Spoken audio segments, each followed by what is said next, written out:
Good evening, everyone. Welcome back. Today we are going to divide chapter 3 charge of GST. Before I start revision of this chapter, मैंने देखा normally student का एक doubt होता है कि sir कैसे याद रखने का कि ये प्रोविजन सीजीएसटी के अंदर है या ये प्रोविजन आईजीएसटी के अंदर है। तो बहुत ही सिंपल है, अधिकतर जो प्रोविजंस है वो कहाँ है, सीजीएसटी एक्ट के अंदर है। आईजीएसटी के अंदर लेवी एंड कलेक्शन तो ऑब्वियसली दोनों में होगा। इसके अलावा जो प्लेस ऑफ सप्लाई की जो सेक्शंस है या जो प्रोविजंस है वो किसके अंदर है, आईजीएसटी एक्ट के अंदर है। तो कभी भी आपको प्लेस ऑफ सप्लाई का कोई प्रोविजन लिखना है तो आपको याद रखना है कि वो हमेशा आपको किस में दिखेगा, आईजीएसटी के अंदर।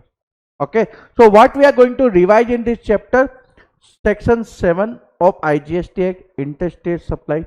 How we are going to determine whether any particular transaction is interstate or intrastate. So section 7 of IGST for interstate supply, section 8 of IGST for intrastate supply, section 9 of IGST supplies in territorial water, section 9 of the CGST Act, levy and collection of CGST, and section 5 of IGST, levy and collection of IGST.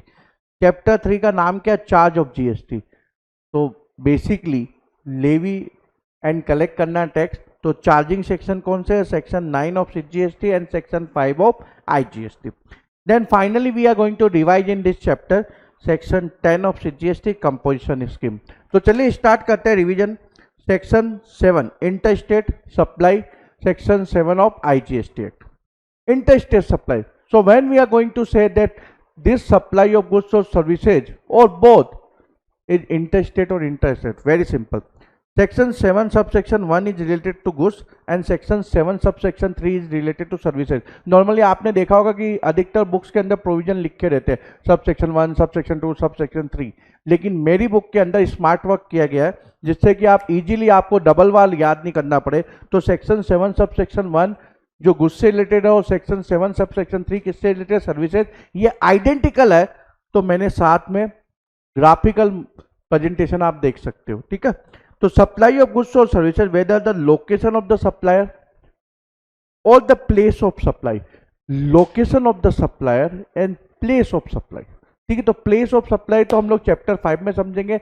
Location of supply services के मामले में तो याद रखिए हमने chapter 1 के अंदर definition देखी थी, और मैंने गुड्स के मामले में आपको क्या हुआ था कि कोई डेफिनेशन नहीं दी गई है क्योंकि गुड्स टेंजिबल इन नेचर, तो you can follow basically goods journey, ठीक है।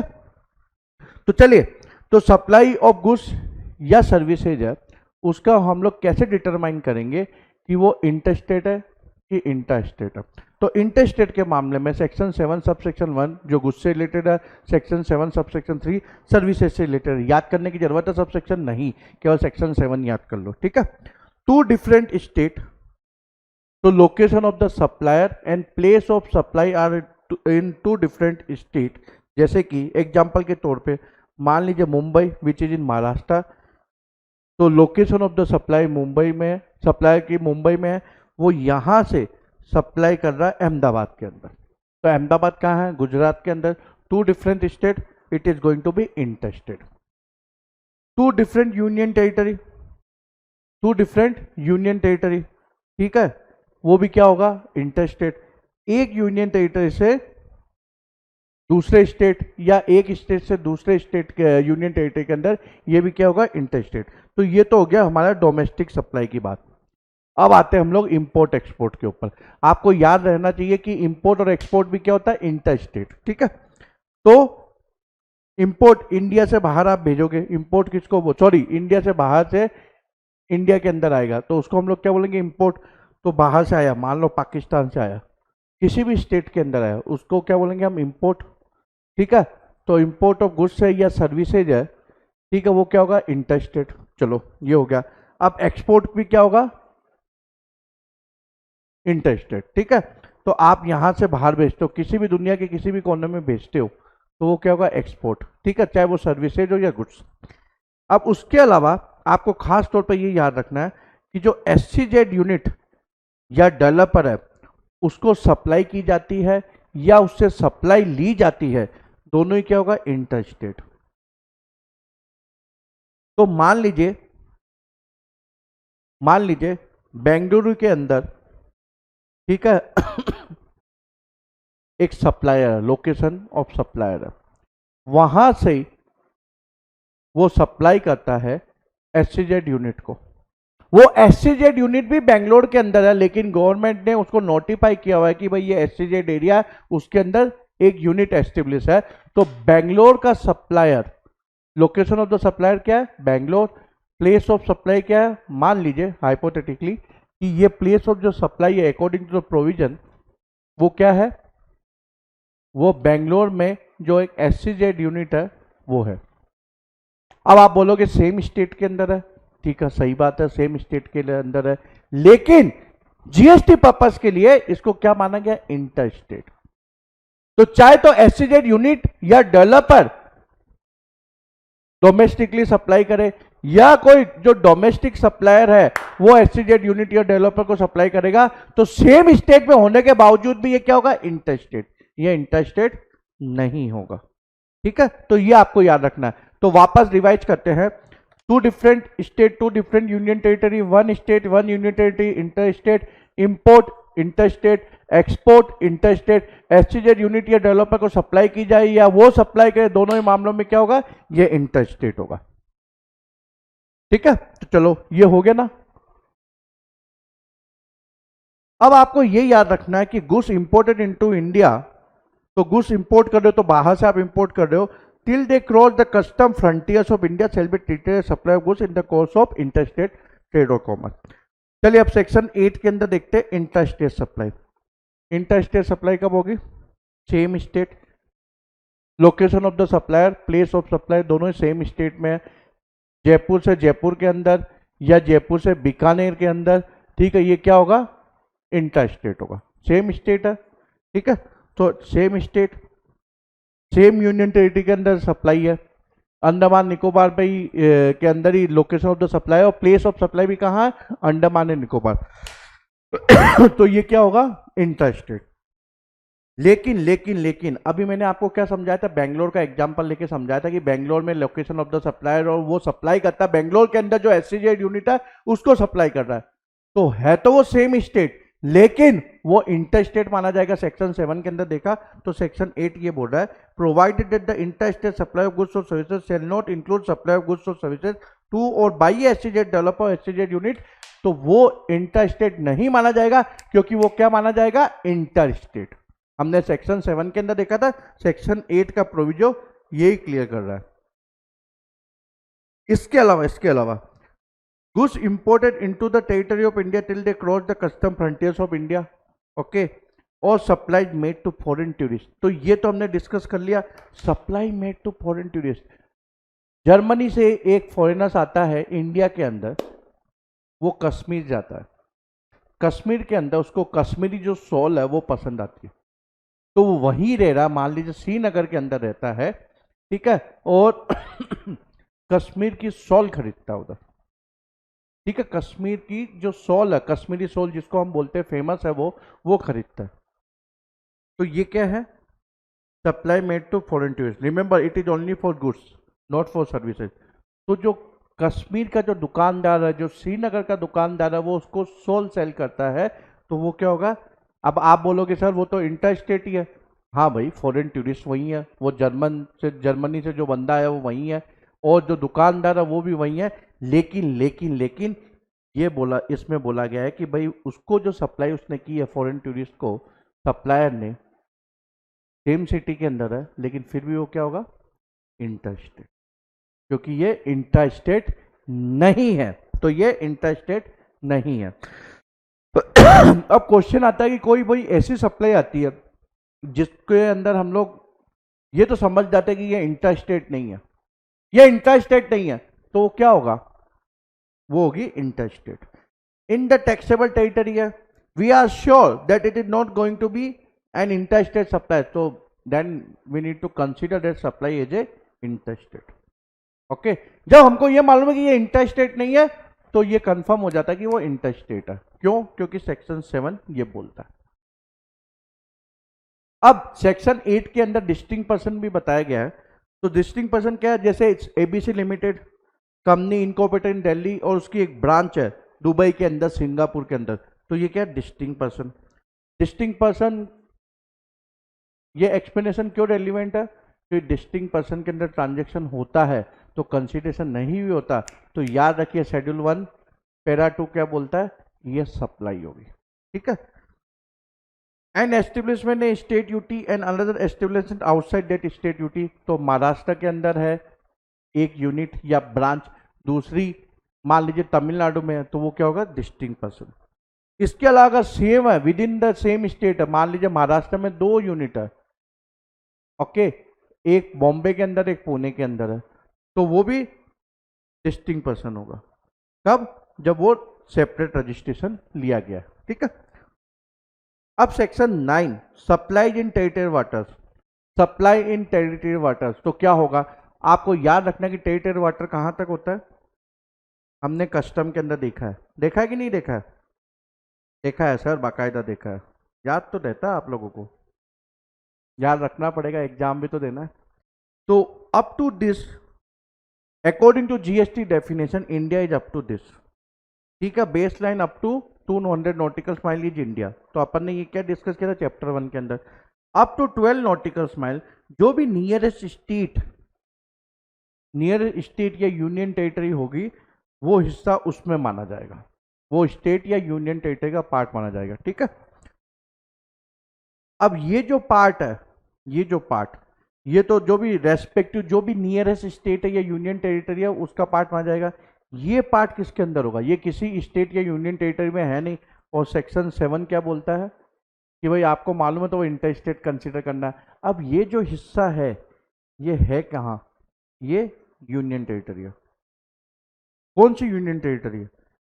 आप लोग भूल गए, हमने डेफिनेशन देखी थी, page number 20 of my book, union territory की। इसमें लिखा ना other territory which is basically not part of any state और दीज यूनियन टेरिटरीज, तो वो क्या होगा, other territory. Mean fiction has been created, this is going to called union territory only. तो सेक्शन 9 क्या बोलता है, where the location of the supply is in territory waters, the location of such supplier, यानी up to 12 nautical mile है वो।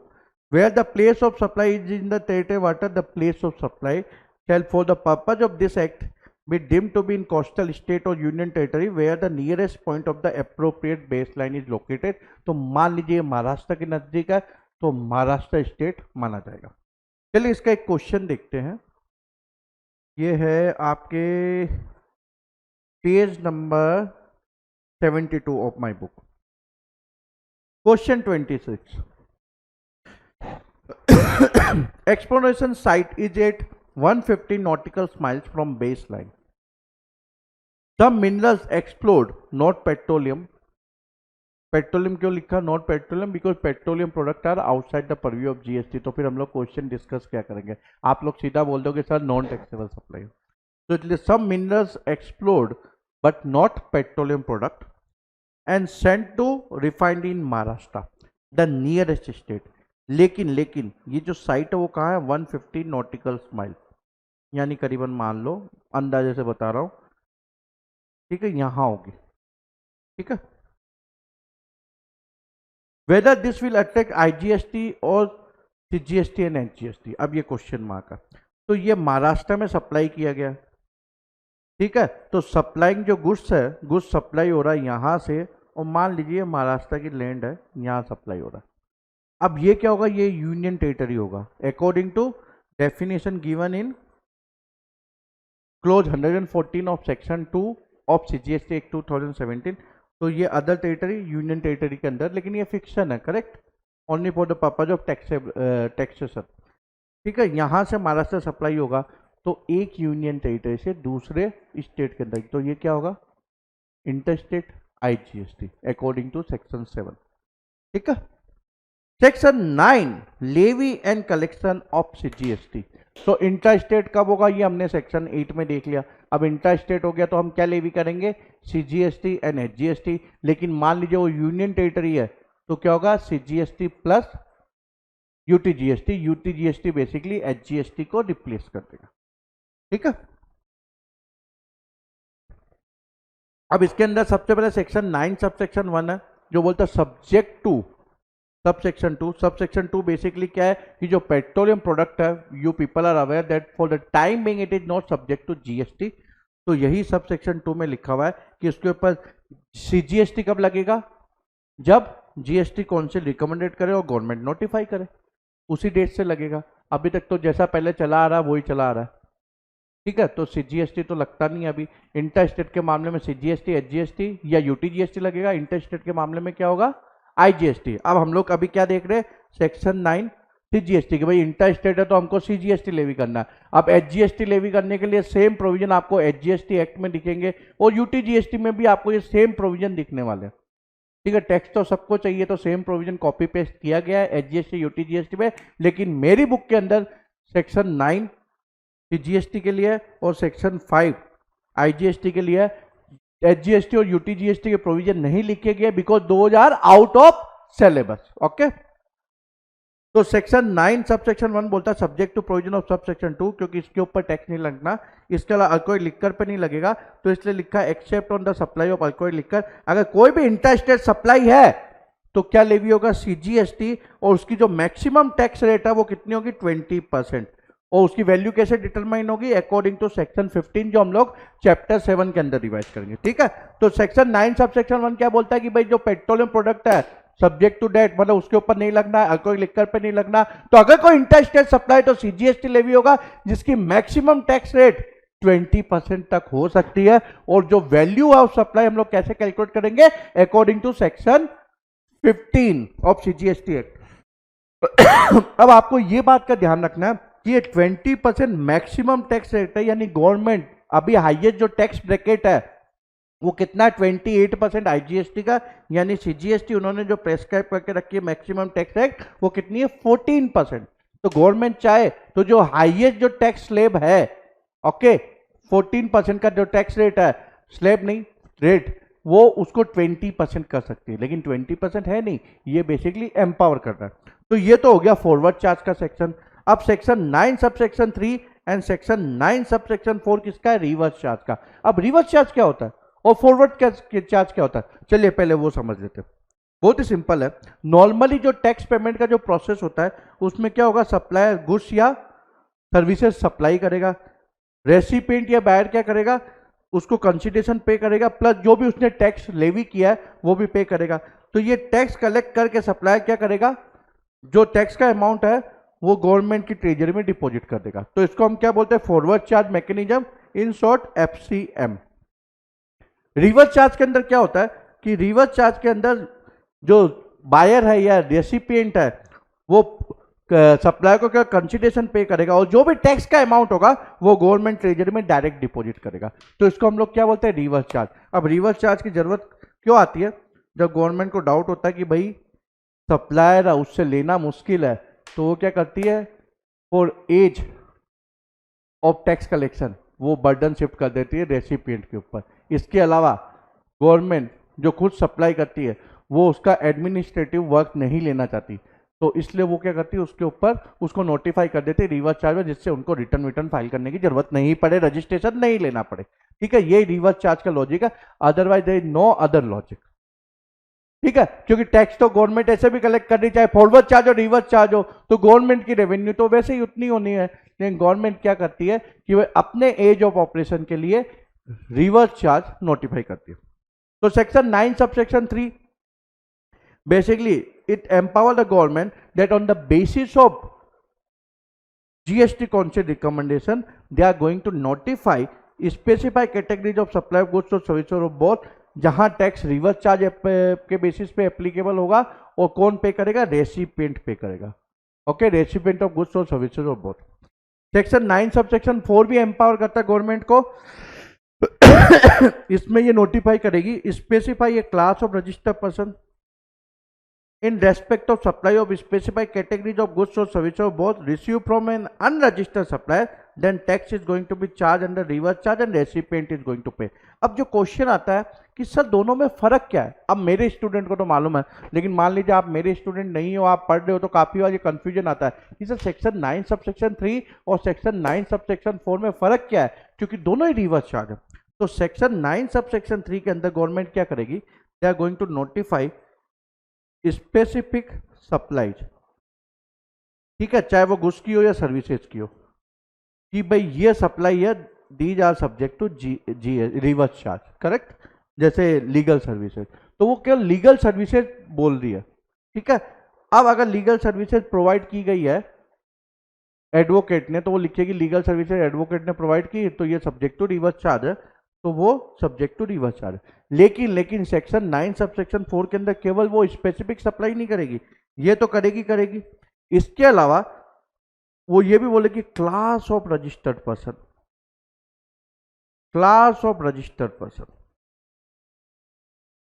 अगर ये recipient है और ये स्पेसिफिक सप्लाई लेते हैं, रेसिपिएंट वो है उस टाइप की स्पेसिफिक सप्लाई जो गवर्नमेंट ने नोटिफाई किया वो लेते हैं, प्लस अगर वो अनरजिस्टर्ड पर्सन से है तब वो रिवर्स चार्ज है। यानी कि अगर सेम सप्लाई, तो तीन चीजें देखेंगे, क्लास ऑफ रजिस्टर्ड पर्सन जो गवर्नमेंट ने नोटिफाई किया है, स्पेसिफिक सप्लाई ऑफ गुड्स और services, and if it is from unregistered person then only it is the case of section 9 subsection 4। तो बेसिकली गवर्नमेंट सेक्शन 9 सबसेक्शन 4 के अंदर तीन चीजें नोटिफाई करेगी, लेकिन सेक्शन 9 सबसेक्शन 3 के अंदर केवल स्पेसिफिक सप्लाई ऑफ गुड्स और सर्विसेज करेगी।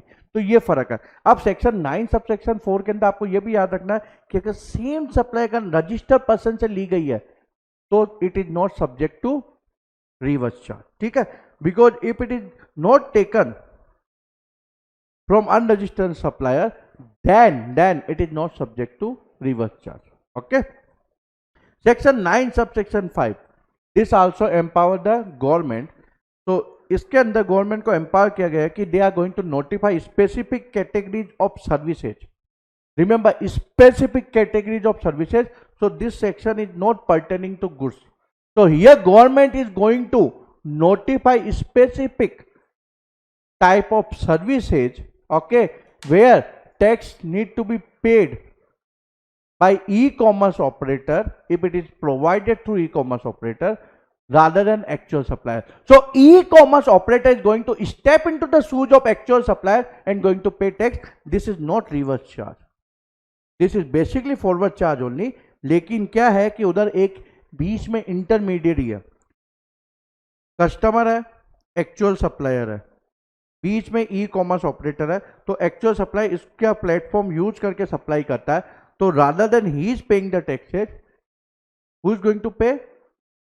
ई कॉमर्स ऑपरेटर। तो burden of tax has been shifted to e commerce operator. Basically e commerce operator is going to step into the shoes of actual supplier and going to pay the taxes, ठीक है, हो गया। तो ये section 9 है। Levy and collection of CGST कब levy होगा? जब इंटरस्टेट है। Section 5 levy and collection of IGST कब लेवी होगा? जब इंटरस्टेट होगा। तो सेम प्रोविजन है जो अभी हमने ऊपर देखा, सिवाय एक प्रोविजन के, ठीक है। सेक्शन 5 सब सेक्शन 1 ये तो सेम है। अब इसमें क्योंकि ये आईजीएसटी तो 40% कर दिया, और जो वैल्यूएशन है वो under section 15 of CGST act करेंगे। ये भी सेम है कि भाई पेट्रोलियम प्रोडक्ट पर जब भी जीएसटी काउंसिल रिकमेंडेड करेगी, गवर्नमेंट नोटिफाई करेगी, उस डेट से आईजीएसटी लगेगा। अब ये इंटर स्टेट है, तो इंटर स्टेट की जगह जो सेक्शन 9 में हमने इंटर स्टेट पढ़ा था वो इंटर स्टेट हो गया, सीजीएसटी का आईजीएसटी हो गया, रेट डबल हो गई। लेकिन जो सेक्शन 5 सब सेक्शन 1 में है उसमें एक एक्स्ट्रा प्रोविजन है, वो ये बोलता है कि इंपोर्ट ऑफ गुड्स के मामले में जो आईजीएसटी लेवी होगा, वो अकॉर्डिंग टू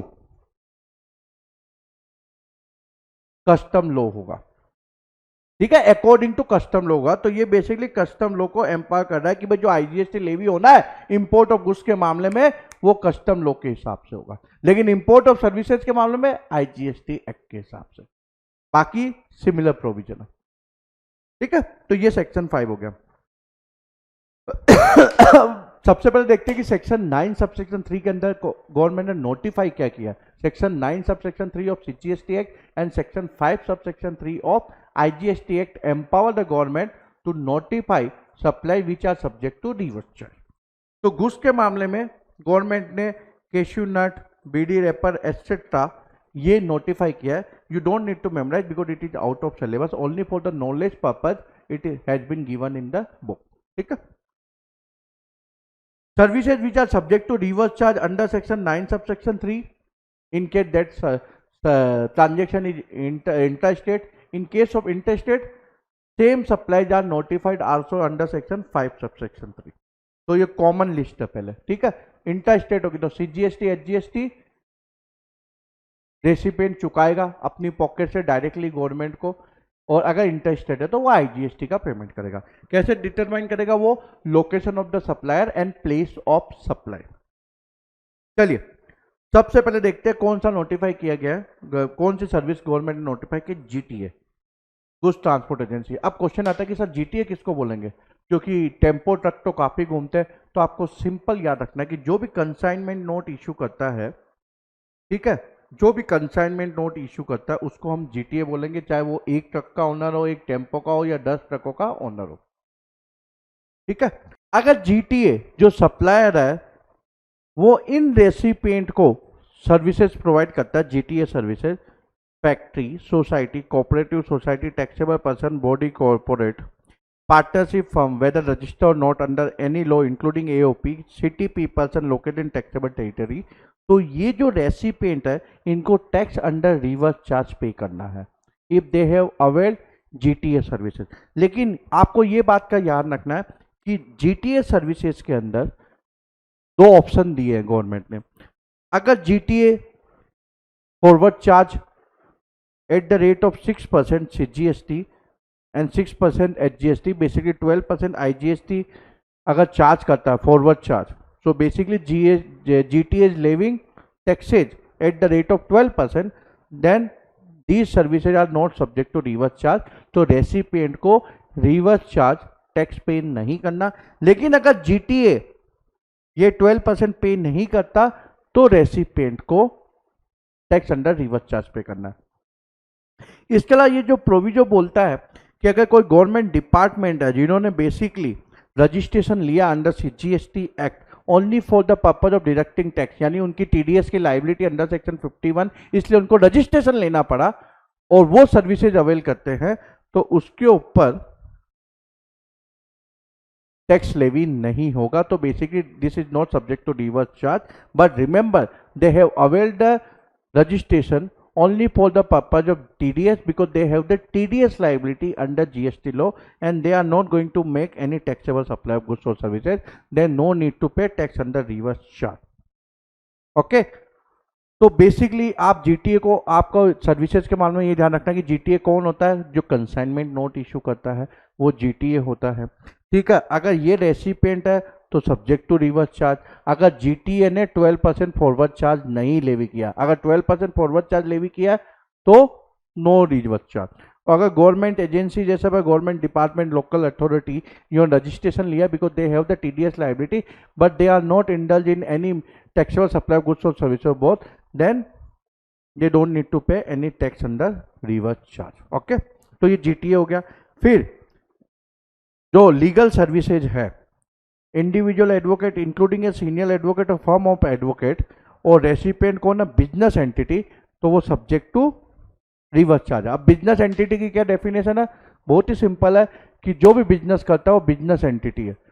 तो एक पाव भाजी वाला, ठेले वाला जो पाव भाजी सेल करता है, हो सकता है उसका साल का टर्नओवर 2 या 3 लाख हो, वो भी बिजनेस एंटिटी है। तो उसने अगर कोई लीगल सर्विसेज अवेल की, मान लीजिए पुलिस वाला उसका ठेला उठा के ले जाता है तो वो एडवोकेट को हायर करता है, तो that is subject to reverse charge. अब ये हम लोग को इंटरलिंक करना पड़ेगा कि एक्चुअल में उसको रजिस्ट्रेशन लेके tax under reverse charge pay करना पड़ेगा। बेचारा पाव भाजी वाले का जिसकी मतलब साल की आमदनी 3 लाख नहीं हो, हालांकि ज़्यादा होती होगी, लेकिन क्योंकि इसकी वजह से उसको रजिस्ट्रेशन लेना पड़ेगा, तो आप सोचिए उसके साथ तो बहुत बड़ा अन्याय हो जाएगा।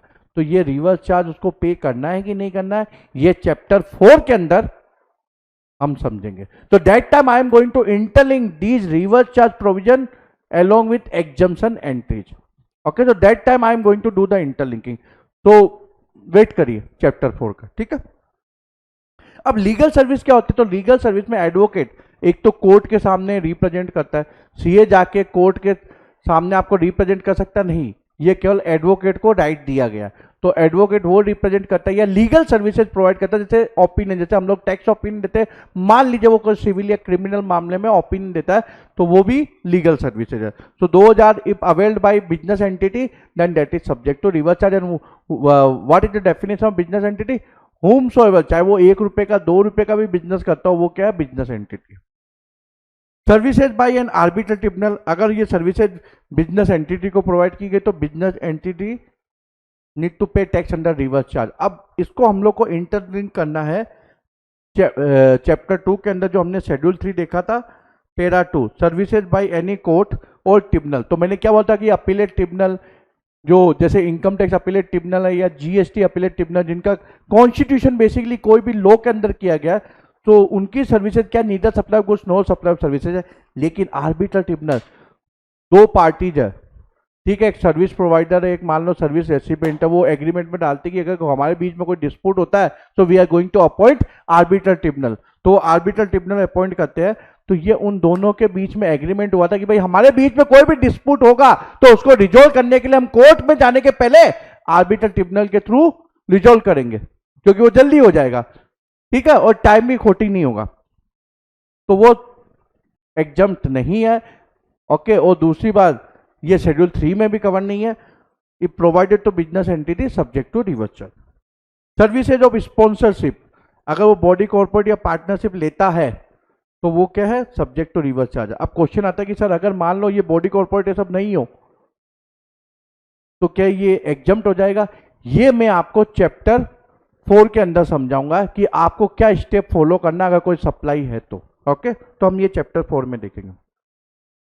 Serial number 5, services supply by the central government, state government, UT और लोकल अथॉरिटी। रेसिपिएंट कौन है? बिजनेस एंटिटी है, ठीक है, विच is basically in taxable territory. अगर 12 है तो वो बेचारा रिवर्स चार्ज कैसे पे करेगा, इसलिए उन्होंने लिखा कि टैक्सेबल टेरिटरी में, ठीक है। अब इसमें कौन कौन सी सर्विसेज है? सारी सर्विसेज है excluding renting of immovable property, और ये सर्विसेज एक्सक्लूड किया। तो इसके अलावा जो भी services central government, state government, UT या लोकल अथॉरिटी बिजनेस एंटिटी को प्रोवाइड करते हैं 2000 सब्जेक्ट टू रिवर्स चार्ज, यानी रेसिपिएंट को जो बिजनेस एंटिटी है उसको टैक्स पे करना है। अब इन्होंने यहां renting of immovable property exclude किया, या इन्होंने इसको अलग से प्रोविजन बना दिया। तो पहले इन्होंने एक्सक्लूड किया था, बाद में इन्होंने अमेंडमेंट करके सीरियल नंबर 5A को इंसर्ट किया कि अगर central government, state government, union, local authority कोई रेंटिंग भी करती है इमूवेबल प्रॉपर्टी की तो that is subject to reverse charge if the recipient is registered under CGST act. फिर serial number 5B is related to services supplied by any person by way of transfer of development right, जिसको हम लोग बोलते हैं TDR, और FSI for construction of project by promoter. Promoter basically builder. तो builder अगर ये सर्विसेज अवेल करता है तो सब्जेक्ट टू रिवर्स चार्ज। अब क्वेश्चन आता है कि सर FSI या TDR होता क्या है, क्योंकि काफी स्टूडेंट इस टर्म से कंफ्यूज हो जाते हैं। बहुत ही सिंपल है, आपके पास मान लीजिए 1000 स्क्वायर फीट का प्लॉट है, ठीक है, तो you are the owner of 1000 square feet plot. अब इसके ऊपर आप कितना कंस्ट्रक्शन कर सकते हो वो FSI होता है। तो मान लीजिए गवर्नमेंट का नोटिफिकेशन है कि you can construct up to 1.5 FSI, तो गवर्नमेंट ने ये नोटिफाई किया 1.5 FSI, प्लॉट की साइज कितनी है 1000 स्क्वायर फीट, तो आप इसके ऊपर कितनी बिल्डिंग, कितना बिल्टअप एरिया कंस्ट्रक्ट कर सकते हो? 1500। कितना कर सकते हो? 1500 स्क्वायर फीट। अगर मान लीजिए ये FSI 2 है तो कितना कर सकते हो? 2000। तो इसको FSI बोलते हैं। अब ये TDR क्या है?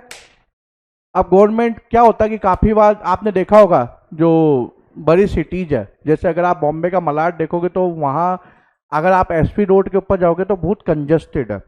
तो वहाँ क्या होता है कि जैसे पहले की जो रोडें है, मतलब उसके पहले जो एरिया आता है उसकी रोड मान लो इतनी है, जैसे वो स्टेशन का एरिया आता है वो रोड इतनी छोटी हो जाती है और वहाँ रोज जाम लगा रहता है।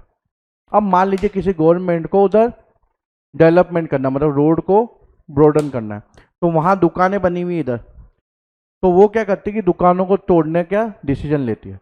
अब दुकानदार कहाँ जाएंगे बेचारे, तो वो उसको नॉर्मली कंपनसेशन देती है। अब ये लेकिन कंपनसेशन काफ़ी कम होता है, जो गवर्नमेंट कंपनसेशन देती है वो काफ़ी कम होता है।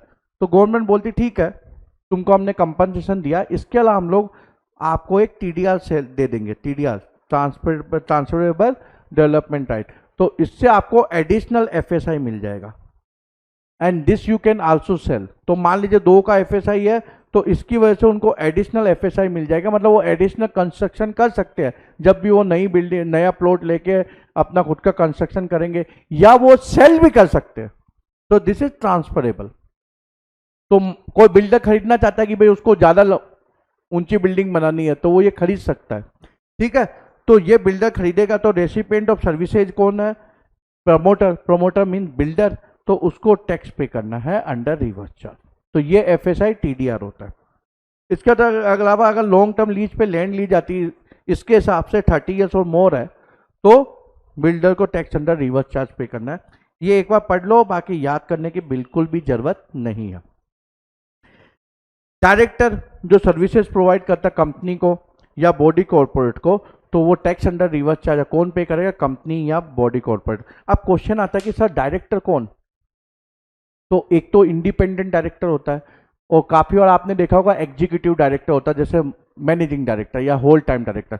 तो मैनेजिंग डायरेक्टर ये सबको क्या मिलते हैं? वो बोर्ड ऑफ डायरेक्टर्स के अंदर शामिल है, लेकिन वो एग्जीक्यूटिव डायरेक्टर है, they are employ of the company, तो उसको सैलरी मिलती है। So whether that is subject to tax? The answer is no, because managing director get the salary that is going to be covered under schedule 1 para 1, schedule 3 para 1। Okay, so neither supply goods no supply of services that is not subject to GST. लेकिन independent director को professional fee pay की गई तो उसके ऊपर tax under reverse charge है, company या body corporate पे करेगी। अब इसमें एक सर्कुलर भी इशू हुआ है, अच्छा सर्कुलर है।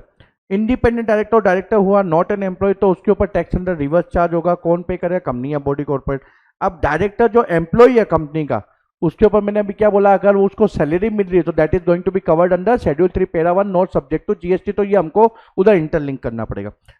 लेकिन मान लीजिए होल टाइम डायरेक्टर एमडी को जो सैलरी मिल रही है वो हम क्या देखेंगे? तो टीडीएस कटता है। तो अगर सेक्शन 192 ऑफ इनकम टैक्स के अंदर टीडीएस कटता है तो वो टीडीएस एंड सैलरी है, यानी कि वो सैलरी है, तो that is going to be covered under neither supply of goods no supply of services schedule 3 para 1, तो नॉट सब्जेक्ट टू जीएसटी। तो क्वेश्चन ही नहीं आता कि रिवर्स चार्ज। लेकिन अगर उसके ऊपर कोई टीडीएस कट रहा है और वो 194J ऑफ इनकम टैक्स क्या है? TDS on fees for professional technical services, ठीक है, तो इसके हिसाब से कट रहा है, तो यानी कि वो सैलरी नहीं है, then it is subject to reverse charge. Insurance agent जो इंश्योरेंस कंपनी को सर्विसेज प्रोवाइड करता है वो क्या? Subject to reverse charge. Recovery agent EMI नहीं चुकाई टाइम पे तो क्या करते हैं? बैंक एफआई या एनबीएफसी वो रिकवरी एजेंट को अपॉइंट करते हैं, तो उसको सर्विसेज लेते हैं, उसको पे करते हैं, तो उनको tax under reverse charge pay करना। अब म्यूजिक कंपोजर ये सब जो होते हैं, ए आर रहमान है सब, फोटोग्राफर, वो म्यूजिक कंपनी, प्रोड्यूसर, इनको सर्विसेज प्रोवाइड करते हैं, तो जो म्यूजिक कंपनी प्रोड्यूसर है उनको tax under reverse charge pay करना। इसका जो ऑथर होता है वो भी सर्विसेज प्रोवाइड करता है, भाई बुक लिख रहा है अच्छी खासी, ठीक है, तो वो क्या करता है? He provide the services by way of transfer और परमिटिंग द यूज और enjoyment of a copyright covered under section 13 sub section 1 close ए। तो वो पब्लिशर को जो सर्विसेज प्रोवाइड करता है that is subject to reverse charge. लेकिन इसके अंदर फॉरवर्ड चार्ज का भी ऑप्शन है कि भाई वो लिख के दे दे कि भाई I am going to pay the taxes, so he can also opt for forward charge, but he is also going to say that he cannot withdraw this option within a period of 1 year from the date of exercising। तो forward charge अगर वो चाहे तो forward charge opt कर सकता है, नहीं तो पब्लिशर को रिवर्स चार्ज पे करना, टैक्स अंडर रिवर्स चार्ज।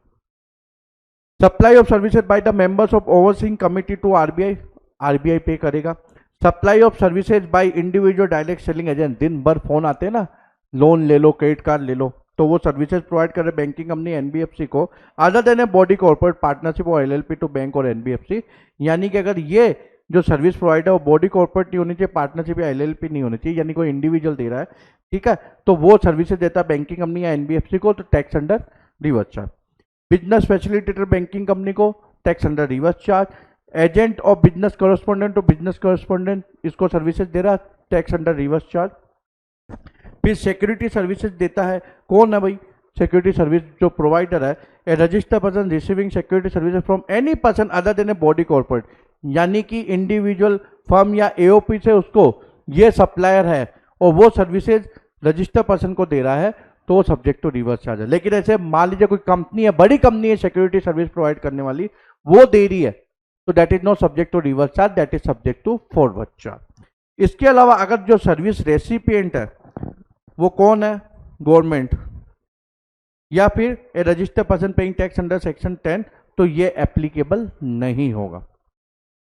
फिर renting of any motor vehicle है तो बॉडी कॉर्पोरेट को अगर सर्विसेज दी जा रही है जिसमें कि फ्यूल ये सब भी शामिल है, फ्यूल कॉस्ट ये सब कुछ शामिल है, जैसे कैब सर्विसेज, आप पिकअप ड्रॉप सर्विसेज देते हो और बॉडी कॉर्पोरेट बोलते कि अच्छा साल का जो मेरे एम्प्लॉय को पिकअप ड्रॉप कर रहा है उसका तो 50,000 रुपये महीने का ले लेना, तो उसमें फ्यूल भी शामिल होता है, ठीक है। तो that is provided to body corporate like Infosys, then that is subject to reverse charge. अब इसके अंदर थोड़ा कंफ्यूजन था तो इसलिए मैंने ये एक टेबल बनाई है, ये आपको याद करनी पड़ेगी। अब इसके अंदर दो टैक्स रेट है, एक तो 5% आईजीएसटी है, एक 12% आईजीएसटी है। 5% आईजीएसटी में आईटीसी है वो रेस्ट्रिक्टेड है। आईटीसी रेस्ट्रिक्टेड मतलब ये जो बंदा है जो सप्लायर सप्लाई कर रहा है वो टैक्स रेट 5% चार्ज करता है, तो वो input tax rate same line of business पे ले सकता है। तो मान लीजिए उसने किसी और से हायर किया और आगे इन्फोसिस को सप्लाई किया, तो जिससे उसने रेंट पे लिया, ओके, उसने भी जीएसटी चार्ज किया होगा, तो सेम लाइन ऑफ बिजनेस पे वो आईटीसी अवेल कर सकता है। लेकिन मान लीजिए उसने कोई ऑफिस किराए पे ली है और लैंड ओनर जीएसटी चार्ज करता है, तो उसके ऊपर वो आईटीसी नहीं ले सकता। तो सेम लाइन ऑफ बिजनेस पे वो आईटीसी ले सकता है। 12% चार्ज करेगा तो वो सबके ऊपर इनपुट टैक्स रेट ले सकता है, ठीक है। तो बॉडी कॉर्पोरेट अगर सप्लायर ऑफ सर्विस है तो आरसीएम एप्लीकेबल होगा ही नहीं, रेसिपिएंट कोई भी हो, ठीक है, चाहे वो 12% चार्ज करे या 5% चार्ज करे, कोई उसके पास दोनों ऑप्शन है, कुछ भी चार्ज करे, not subject to reverse charge अगर बॉडी कॉर्पोरेट सप्लायर है तो। लेकिन नॉन बॉडी कॉर्पोरेट है तो अगर वो नॉन बॉडी कॉर्पोरेट को देता है तो चाहे 12% चार्ज करे, 5% चार्ज करे, not subject to tax under reverse charge. केवल अगर वो बॉडी कॉर्पोरेट को देता है, ठीक है, non body corporate to body corporate 12% charge करता है तो नो रिवर्स चार्ज। लेकिन अगर वो 5% चार्ज करता है then only it is subject to reverse charge and who is going to pay, body corporate. मतलब ये ऑप्ट करता है वो 5% वाला, तभी ये सब्जेक्ट टू रिवर्स चार्ज होगा। तो केवल ये वाला सब्जेक्ट टू रिवर्स चार्ज है, बाकी कोई भी सब्जेक्ट टू रिवर्स चार्ज नहीं है। फिर serial number 16, services of lending of securities, supply of service lender under security lending scheme. अब ये क्या है, बहुत ही सिंपल है। एक के पास शेयर पड़े हैं, दूसरे को शेयर चाहिए, तो वो एक इंटरमीडिएट के थ्रू इसको शेयर चाहिए तो ये इससे बोरो करता है।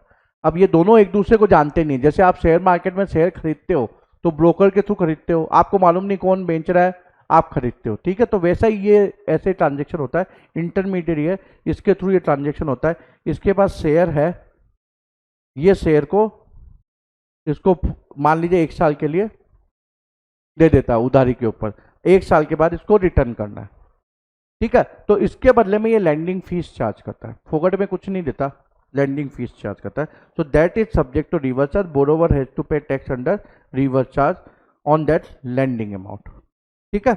अब इसके ऊपर आईजीएसटी एप्लीकेबल होगा। अब ये तो जो लिस्ट हमने देखी टोटल 16, जो अभी लिस्ट देखी notified list, this is common list between CGST and IGST. यानी सीजीएसटी कब लगेगा, जब इंटरस्टेट हो, तो सीजीएसटी प्लस एचजीएसटी और यूटीजीएसटी रेसिपिएंट को डिपॉजिट करना, क्योंकि रिवर्स चार्ज की लिस्ट है तो रेसिपिएंट पे करेगा ना गवर्नमेंट ट्रेजरी में डायरेक्टली। फॉरवर्ड चार्ज के अंदर भी वो पे करता है, लेकिन किसको पे करेगा, सप्लायर को पे करेगा और सप्लायर डिपॉजिट करेगा, लेकिन रिवर्स चार्ज के अंदर उसको डायरेक्ट डिपॉजिट करना।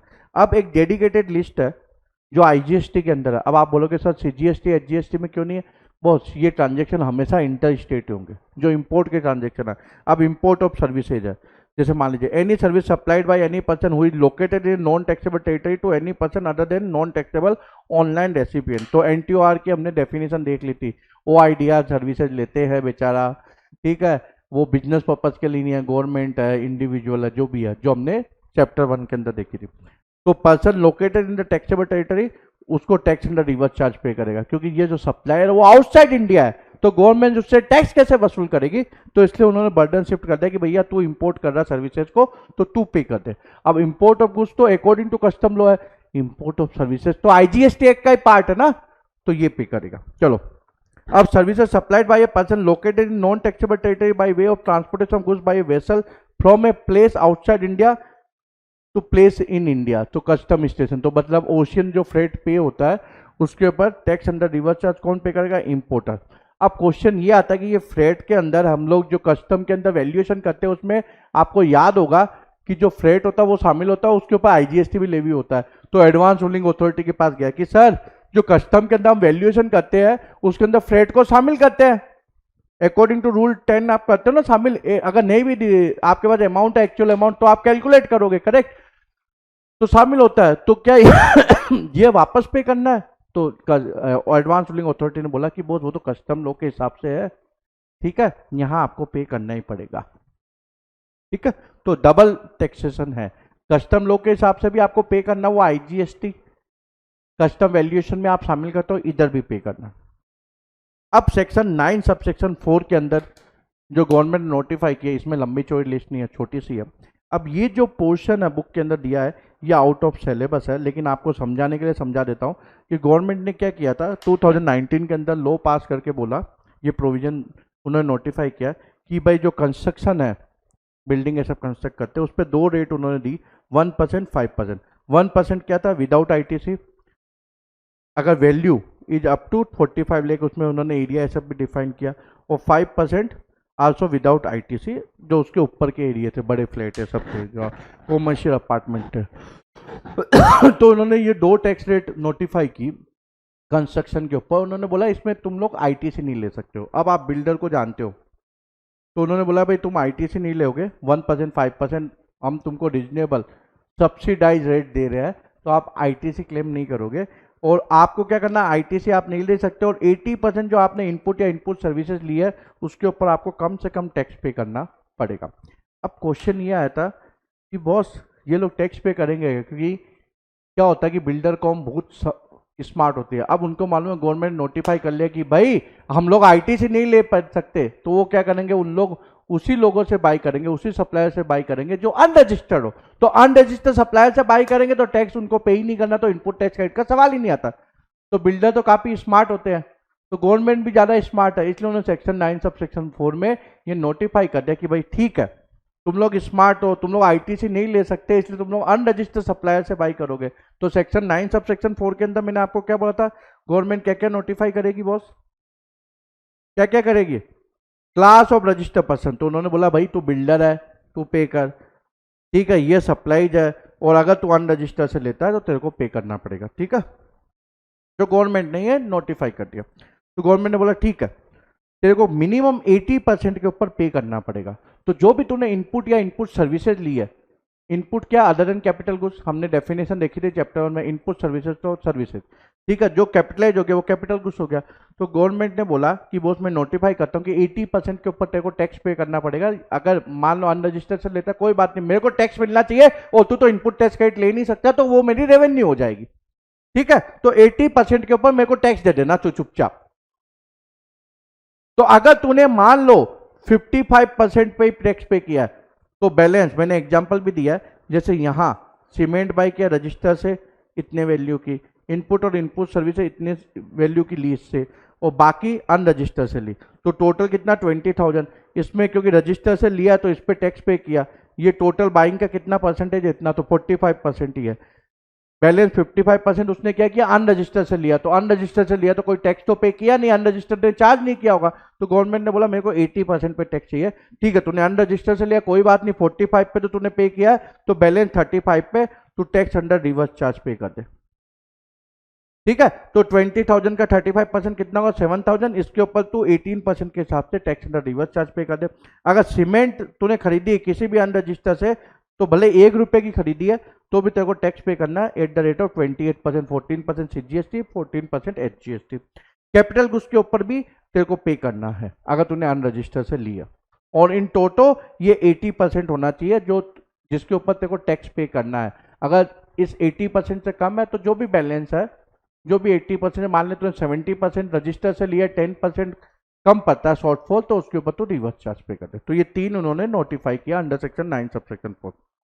अब आप जो टीडीआर एफएसआई हमने देखा था, उसके अंदर आपको शेड्यूल 2 और शेड्यूल 3 याद होगा। शेड्यूल 3 क्या बोलता है कि भाई जो कंप्लीशन सर्टिफिकेट आ गया है, ठीक है, उसके बाद अगर फ्लैट आप सेल करते हो तो that is neither supply of goods nor supply of services. तो ये हमने चैप्टर 2 के अंदर रिवाइज किया था।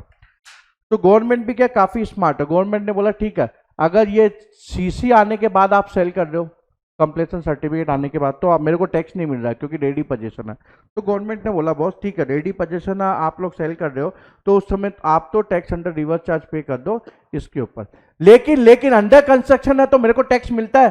तो गवर्नमेंट ने इसको एग्जम्प्ट कर दिया, तो रिवर्स चार्ज की बात ही नहीं आती। ठीक है, तो इसको कैसे फ्लो में करना है ये मैं आपको चैप्टर 4 में समझाऊंगा कि पहले आपको सप्लाई देखनी है, फिर देखना एग्जम्प्ट है कि नहीं, एग्जम्प्ट है तो basically reverse charge forward charge की बात नहीं आती। अगर एग्जम्प्ट नहीं है तो पहले आपको देखना कि रिवर्स चार्ज है, रिवर्स चार्ज नहीं है तो फॉरवर्ड चार्ज। तो ये मैं आपको एक्सप्लेन करूंगा लिख के बाद में चैप्टर 4 के अंदर, और ये भी हम वापस देखेंगे, ठीक है, चैप्टर 4 के अंदर। अब section 9 subsection 5 of CGST and section 5 subsection 5 of IGST empower the government if any supply of services is done through e-commerce operator, then e-commerce operator is going to step into the shoes of actual supplier and going to pay the taxes. तो government ने इसमें 3 services notify की है। उसके पहले e commerce है, कहीं से भी सर्विसेज प्रोवाइड की जा सकती है आउटसाइड इंडिया, तो भाई गवर्नमेंट को तो टैक्स चाहिए, कैसे लेंगे? तो अगर ई कॉमर्स ऑपरेटर का टैक्सेबल टेरिटरी में प्रेजेंस है तो कोई चिंता की बात ही नहीं है, वही पे करेगा। लेकिन वो आउटसाइड इंडिया से प्रोवाइड कर रहा है, ठीक है, तो कोई बंदा उसको रिप्रेजेंट कर रहा है इंडिया के अंदर, तो वो he is going to be liable to pay taxes. But if suppose no such person is there, खुद की भी फिजिकल प्रेजेंस नहीं है और ऐसा कोई बंदा भी नहीं है, तो भाई अपॉइंट कर, हमको तो टैक्स चाहिए, ठीक है। अब इसके अंदर 3 है जो उन्होंने नोटिफाई किया। पहला Ola Uber, transportation of passenger by a radio taxi motor cab maxi cab motorcycle. तो ये बंदे एक्चुअल सर्विस उबेर ओला अपन सर्विसेज लेते हैं, ड्राइवर अपने को एक्चुअल सर्विस प्रोवाइडर कौन है? ड्राइवर, उसकी गाड़ी है, ओला उबेर का प्लेटफॉर्म यूज करके हम लोग बुक करते हैं, ठीक है। तो इस मामले में चाहे ओला उबेर का ड्राइवर का हो सकता है टर्नओवर 1 करोड़ रुपये हो, वो अच्छा खासा बड़ा आदमी हो, लेकिन हमेशा कौन पे करेगा? ओला उबेर ही। तो irrespective of his turnover Ola Uber is going to pay the taxes. लेकिन अगर वो एकोमोडेशन सर्विसेज, चाहे वो होटल के अंदर हो, इन के अंदर हो, धर्मशाला में हो, गेस्ट हाउस क्लब से सब में है, और वो सर्विसेज जैसे मेक माई ट्रिप के थ्रू अपन बुकिंग करते हैं, तो इसमें उन्होंने 2 कैटेगरी रखी है कि या तो बंदा subject to liable to be registered है, यानी उसका 20 लाख से ज्यादा टर्नओवर है, तो वो पे करेगा। अगर he is not liable to be registered then Make My Trip is going to pay the taxes, ठीक है। तो इसके अंदर 2 कैटेगरी है, या तो liable to be registered and actual supply is going to pay. If such actual supply is not liable to be registered, then who is going to pay? E-commerce operator, जैसे मेक माई यात्रा। यही मामला हाउसकीपिंग सर्विसेज जैसे plumbing carpenting के मामले में, जैसे urban company है, तो अगर जो बंदा है actual supply liable to be registered then he is going to pay, otherwise e-commerce operator is going to pay. तो इन 2 मामलों में अगर actual supply subject liable to be registered then he is going to pay, otherwise e-commerce operator is going to pay if such person is not liable to be registered. But in Ola Uber it is always e-commerce operator liability. अब चलिए section 10 देख लेते। Composition scheme, 2 तरह की scheme है, याद कर लो। Section 10 sub section 1, ठीक है। तो बेसिकली ये सप्लाई ऑफ गुड्स वालों के लिए है। इसके अंदर लिमिट है 1.5 करोड़। स्पेशल कैटेगरी स्टेट जो अरुणाचल प्रदेश, उत्तराखंड, मणिपुर, मेघालय, मिजोरम, नागालैंड, सिक्किम, त्रिपुरा है, उसके लिए 75 लेकर, जो 1.5 करोड़ 75 लेकर, ये हमको एग्रीगेट टर्नओवर देखना है। किसका देखना है? प्रीवियस फाइनेंशियल ईयर का। If it does not exceed 1.5 crore और 75 lakh then person can avail composition scheme. अब कंपोजिशन स्कीम होती क्या है? बस no number of tax rate. किराने की दुकान वाला 600 आइटम है, अब बेचारा 600 आइटम पे अलग अलग टैक्स रेट है, कुछ एग्जाम भी है, उसको ये सब लफड़ा नहीं चाहिए। वो बोला यार मैं कहाँ याद रखूंगा, मेरे तो अकेला हूँ, अकाउंटेंट भी नहीं है। अगर अकाउंटेंट होगा तो उसको भी याद नहीं रहेगा, अच्छा खासा सिस्टम का सेटअप करना पड़ेगा, और फिर रिटर्न ये सब के कंप्लाइंस अलग है। तो उसके लिए उन्होंने जो ऐसे छोटे व्यापारी, उसके लिए कंपोजिशन स्कीम बनाई कि भैया ना तो तुमको इनपुट टैक्स मिलेगा, और तुम क्या करो, एक मेरे को सिंगल टैक्स रेट दे दो। तो इसके ऊपर सिंगल टैक्स रेट क्या है? मैन्युफैक्चर के लिए other than manufacture of such goods, जैसे जो गवर्नमेंट नोटिफाई किया, ice cream, pan masala, tobacco, aerated water, they are not eligible for composition scheme. इसके अलावा कोई मैन्युफैक्चरर है तो उसको टैक्स क्या पे करना है, 0.5% CGST, 0.5% HGST on turnover of state UT. Eligibility के लिए आप एग्रीगेट टर्नओवर देखोगे, लेकिन जो टैक्स पे करोगे वो टर्नओवर ऑफ स्टेट यूटी के ऊपर करोगे। तो this need to be paid even on exempted item. तो किराना के आइटम वाले के कुछ जो आइटम्स है वो एग्जम्प्ट है, मान लो वो दूध भी बेचता है, वो एग्जम्प्ट है, ठीक है, तो उसके ऊपर भी टैक्स पे करना पड़ेगा। अब जो रेस्टोरेंट सर्विसेज हमने देखी थी, हालांकि रेस्टोरेंट सर्विसेज बोलता नहीं है शेड्यूल 2 पैरा 6, लेकिन लगता है restaurant services okay, outdoor catering services, उसके ऊपर टैक्स रेट है 2.5%। इसको भी एग्जम्प्टेड सप्लाई के ऊपर भी पे करना है। लेकिन जो ट्रेडर है किराना की शॉप वाला, मैन्युफैक्चरर का मैंने एग्जांपल लिया था, वो मैंने एग्जांपल के तौर पे आपको दूध वाला समझाया था, ठीक है। जो ट्रेडर है किराना की दुकान वाला, ट्रेडर के अंदर आएगा, उसको केवल टैक्सेबल सप्लाई के ऊपर ही पे करना है, एग्जाम्प पे नहीं करना। तो हमारे एग्जाम्पल को मॉडिफाई करते हो, बोलते जो दूध वाला है, नहीं, जो वो किराना दुकान वाला दूध सेल कर रहा है जो एग्जाम्प्ट है, तो उसके ऊपर उसको टैक्स पे नहीं करना। तो टर्नओवर ने स्टेट ड्यूटी आप देखोगे, जितना भी टर्नओवर है चाहे वो एग्जाम्प्ट हो या टैक्सेबल है, इन मामलों में मैन्युफैक्चरर या जो रेस्टोरेंट वाले हैं पूरे के ऊपर पे करेंगे। लेकिन जो ट्रेडर है वो उसमें जो टैक्सेबल होगा which is subject to levy of taxes, उसी के ऊपर पे करेगा, एग्जम्प्ट के ऊपर नहीं करेगा। बेचारों का मार्जिन ऐसे ही कम होता है। अब गवर्नमेंट ने एक रिलैक्सेशन भी दिया है कि भाई काफी बार क्या होता है कि साथ में सर्विसेज भी हो जाती है। अब कोई स्पेयर पार्ट्स बेचता है, मान लो ऑटोमोटिव के, एक बंदा आता है, आप जाते हो और आपकी गाड़ी खराब है, आप बोलते हो यार मेरे को अब ये पार्ट्स मेरे को लगाना तो आता नहीं मेरी गाड़ी के अंदर, तू ही लगवा दे। तो बोलता 100 रुपीज एक्स्ट्रा चार्ज करूंगा, तो आप देने के लिए रेडी हो जाते हो। तो बेचारा है तो गुड्स का सप्लाई, लेकिन आपकी मदद भी कर देता है और थोड़ा दो पैसा कमा भी लेता है। तो ऐसे काफी बंदे थे। तो बाद में उन्होंने अमेंडमेंट करके बोला ठीक है, अगर 10% तक ये है तो सर्विसेज वो प्रोवाइड कर सकते हैं। Okay, so as per the second provision of section 10, a person who opt to pay taxes as a manufacturer, supplier making supplies refer to in clause B of paragraph 6 of schedule 2, यानी जो restaurant services है उनके अलावा, ठीक है, 10% value not exceeding 10% of turnover in state और UT, वो या 5 lakh rupees which is higher they can provide the services. Okay, तो ये एग्जाम्पल भी है। Mister A has opted for composition scheme in the financial year 2019-20, his turnover in state in financial year 2018-19 rupees 60 lakh, in financial 19-20 he can supply services other than restaurant services up to a value of not exceeding 60 lakh का 10% क्या होगा, 6 lakh या 5 lakh which ever higher, so he can provide services up to 6 lakh। Okay, तो ये पहली scheme है, ठीक है। अब इसके अलावा एक दूसरी स्कीम भी है। तो दूसरी स्कीम किसके लिए? सिंपल है, इनके लिए हमने देखा अब सेक्शन 10 सब सेक्शन 1 के अंदर जो टर्नओवर लिमिट है 1.5 करोड़ 75 लाख, ये प्राइमरली किसके लिए? गुड्स के लिए, ठीक है। तो ये मैंने एक टेबल बनाई हुई है। अब मान लीजिए कोई बंदा एलिजिबल नहीं है सेक्शन 10 सब सेक्शन 1 के लिए। कौन एलिजिबल नहीं होगा? जैसे सर्विस प्रोवाइडर है, जो other than restaurant service provider है, तो रेस्टोरेंट वाले तो एलिजिबल है, तो नॉर्मली वो गुड्स के लिए, लेकिन रेस्टोरेंट वाले सर्विसेज प्रोवाइड करते हैं फिर भी वो एलिजिबल है सेक्शन 10 सब सेक्शन 1 के अंदर। उसके लिए टैक्स रेट भी दी हुई है 5%, ठीक है। टोटो में 2.5 या फिर उसकी मान लो 10% से ज्यादा है, तो वो क्या कर सकते हैं? सेक्शन 10 सब सेक्शन 2 ए की स्कीम ले सकते हैं। इसके अंदर जो टैक्स रेट है 3% प्लस 3% है 6%। ओके, अब एक नॉर्मली एक ना स्टूडेंट कंफ्यूज होते हैं, जायज भी है वो कंफ्यूजन, कि सर ये एग्रीगेट टर्नओवर इन स्टेट और यूटी का बहुत लोचा है सेक्शन 10 के अंदर, तो कब एग्रीगेट टर्नओवर यूज करने का, कब टर्नओवर इन स्टेट यूटी? तो आपको ये याद रखना है कि एग्रीगेट टर्नओवर का जो रेलिवेंस है कंपोजिशन स्कीम में, वो एलिजिबिलिटी चेक करने का है।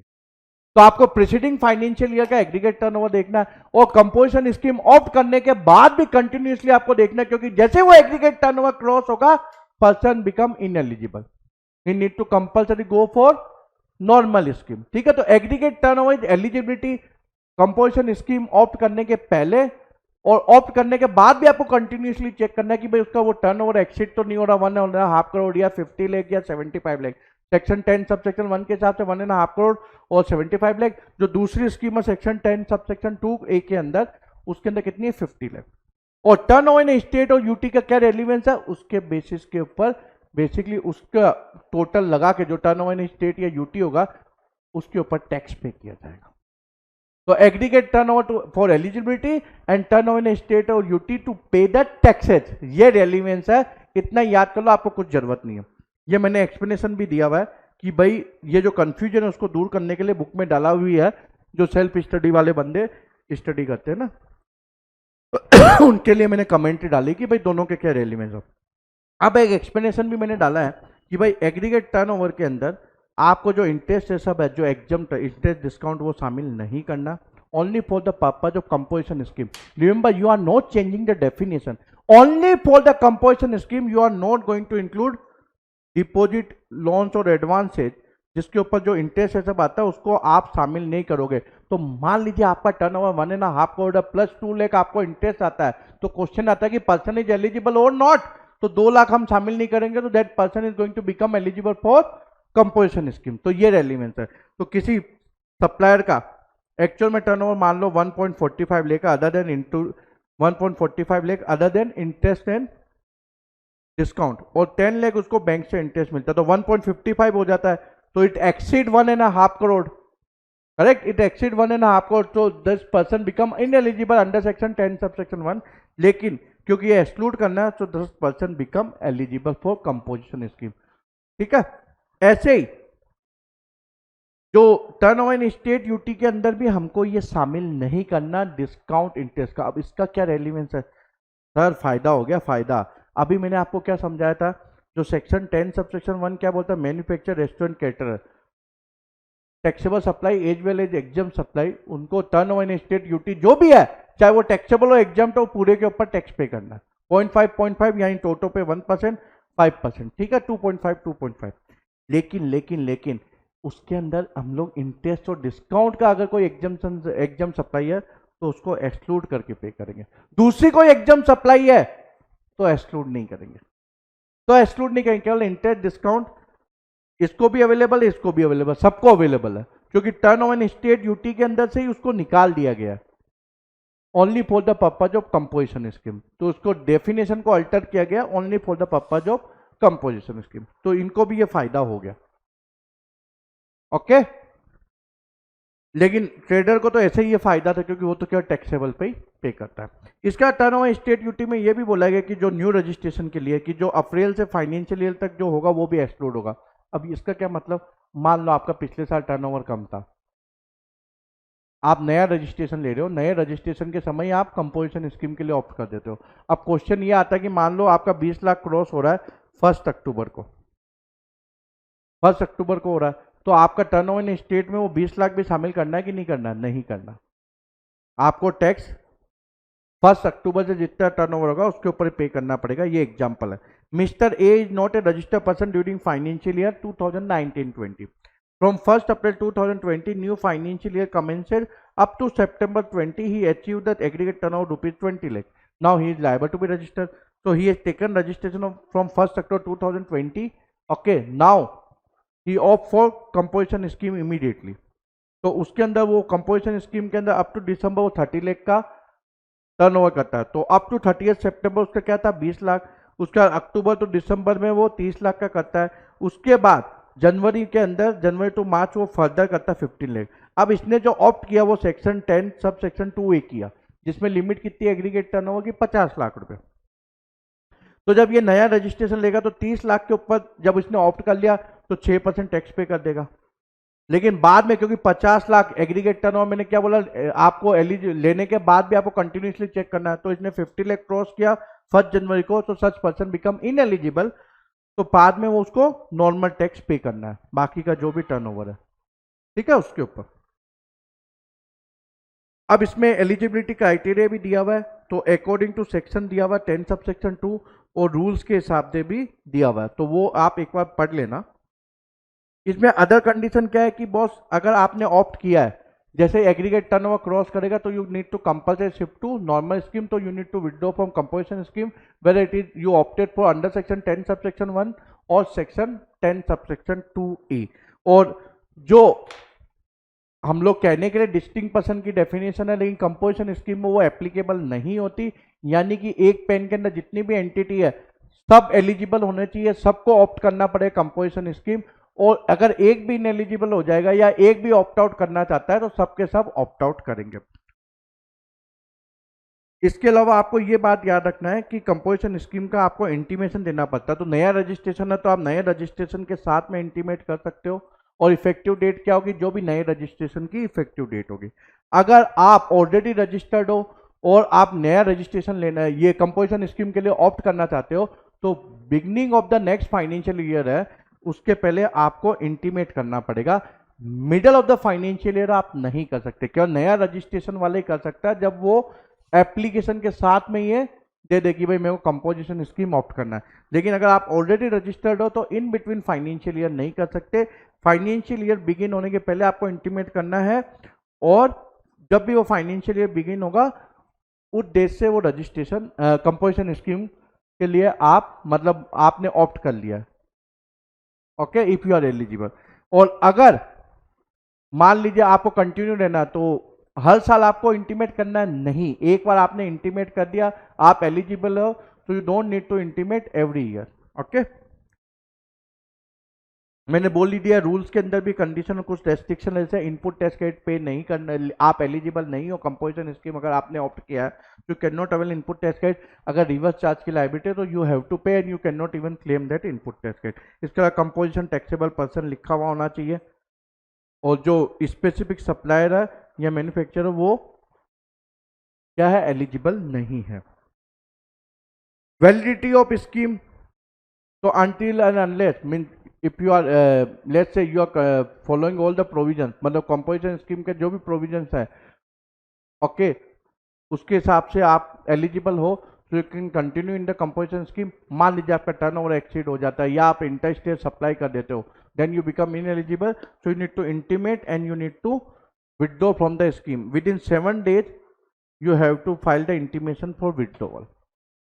अगर मान लीजिए आपने गलती से ले लिया है, मतलब जानबूझ कर ले लिया, जानते बूझते कि आप कंपोजिशन स्कीम के लिए एलिजिबल नहीं हो, तो of course you are going to get the show cause notice, and section 73 और 74 में भी आल्सो एप्लीकेबल। फिर उसके अंदर आपको जवाब देना पड़ेगा, फिर ऑफिसर डिसाइड करेगा।